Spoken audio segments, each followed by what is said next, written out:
শুধু স্ত্রীর সাথে খারাপ ব্যবহার করার কারণে কিয়ামতের ময়দানে আল্লাহ পাক হাজার হাজার স্বামীদেরকে আল্লাহ পাক জাহান্নামের মধ্যে ঢুকিয়ে দেবেন।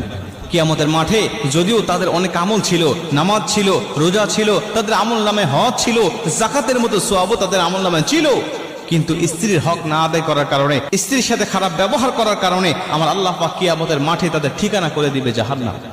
আল্লাহ পাক ওই সমস্ত স্ত্রীগুলোকে ডাক দিবেন, ডাক দিয়ে বলবেন, বলো তোমার স্বামীর সম্বন্ধে তোমার কোনো অভিযোগ আছে? স্ত্রী ডাক দিয়ে বলবে, ইয়া আল্লাহ, হ্যাঁ, আমার স্বামী আমার হকগুলো আদায় করে নাই, আমার স্বামী আমার হক আদায় করে নাই, সে আমার উপরে জুলুম করেছে, নির্যাতন করেছে, সে আমার হকগুলো আদায় করে নাই। আমার আল্লাহ বলবে, তুমি কি তাকে ক্ষমা করবে? স্ত্রী যদি বলে, আল্লাহ আমি তাকে ক্ষমা করে দিলাম, আমার আল্লাহ বলবে, যাও তোমরা দুজনেই জান্নাতি।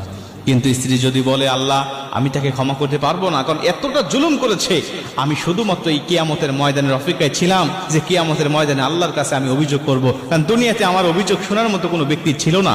আল্লাহ আজকে আমি আপনার কাছে তার বিরুদ্ধে অভিযোগ করছি, সে আমার উপরে জুলুম করেছে, আল্লাহ আপনি তাকে উপযুক্ত শাস্তি দিয়ে দেন।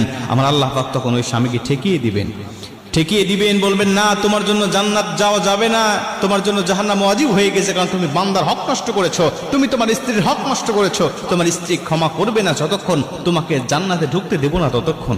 কিয়ামতের ময়দানে এরকম ভাবে আল্লাহ পাক প্রতিটা স্ত্রীর কাছ থেকে আল্লাহ পাক সাক্ষ্য নিবেন। আমরা অবশ্যই চেষ্টা করবো স্ত্রীর হকগুলো আদায় করার জন্য। নবীজির কাছে একজন সাহাবী গেলেন।